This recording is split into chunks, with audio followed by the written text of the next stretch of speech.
Joining us right now is the former CIA Director Jim Woolsey. Sir, good to have you on the program. Thanks so much for joining us.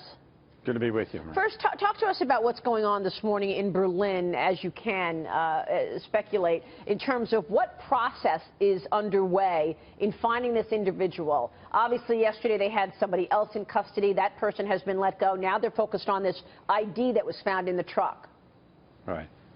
Well, German police are pretty efficient, and I imagine they're on top of that. They had somebody who was Pakistani who did not look likely at first, and they've now moved to the Tunisian suspect. But whether they're doing it that way or whether they would have been able, in the best of all possible worlds, to have stopped the truck before it killed anyone, you're still approaching this, they are, and we largely do, as if we were playing, let's say, hockey against the terrorists, and we deployed all of our team as goalies, and we played no offense at all. We've got to change that. We've got to go after the terrorists. We've got to go after their ideology. We've got to go understand who may be more likely to be taking terrorist actions. Giuliani and his colleagues did a very good job of that in New York early in his tenure. And we also need to change the economics of the terrorist-sponsoring states. Iran is certainly one, but ISIS, through its various measures, is able to draw on oil. Oil is the lifeblood of the terrorism, and it's the lifeblood of Russia as well, which presents a somewhat different kind of problem. We need to move in such a way that we can switch fuels at the pump and buy something to drive on other than oil products.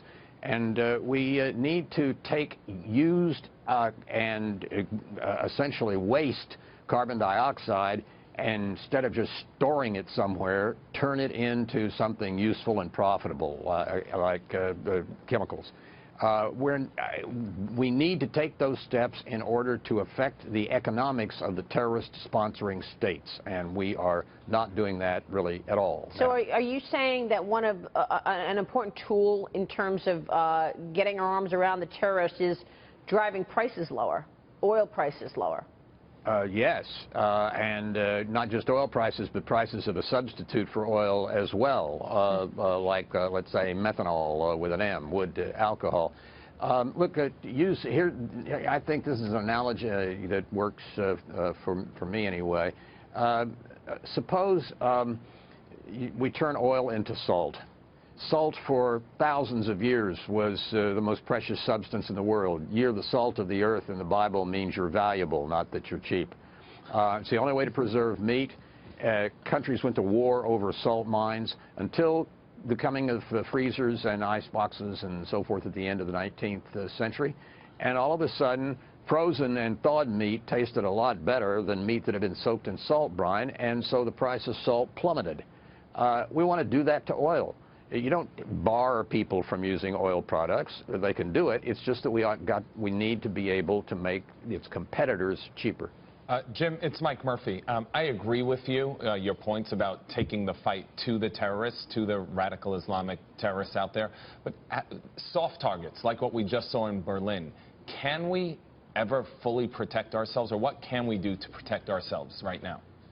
Well, there are certain steps that the Germans were not taking that other countries do that have more of an experience with this, of the right kinds of guards, the right kinds of gates.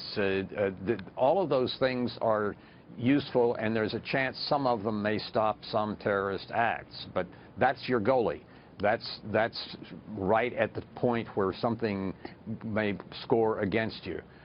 You've got to really stop this much further out than that. Mr. Director, you've got to effectively destroy the terrorist organization.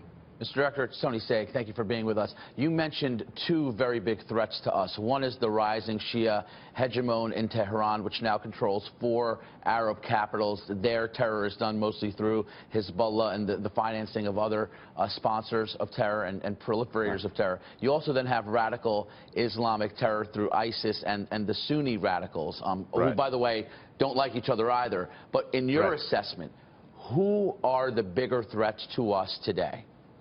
Well, I think it's the Shia. I think it's Iran front and center, the major terrorist state in the world. Yes, ISIS is a serious problem. We have to defeat it. It's an immediate problem. We can't ignore it. But I don't think it or the Sunni, basically terrorist groups, have the kind of staying power that you could get from a major state such as Iran. I think Iran is the most, and Iran will have a nuclear weapon before very long because of this terrible agreement that the Obama administration signed with them. Do you think that will be easily undone? I think it's very straightforward. You submit it to the Senate to see if the Senate will approve ratification by a 2/3 vote. That's what the Constitution requires. It was not done by the Obama administration. They didn't do even the statute right when they tried to substitute a statute for the treaty powers of the Senate. Let the Senate decide. If it passes by a 2/3 vote, then it stays in effect. If it does not pass the Senate by a 2/3 vote, it's getting for the Iranians to get all of this money back that was sequestered becomes a real problem for them, and I'd love to see it be a serious problem for Iran. Sir, it's great to have you on the program this morning. Thanks so much. Good to be with you, Maria. Jim Woolsey joining us there. Coming up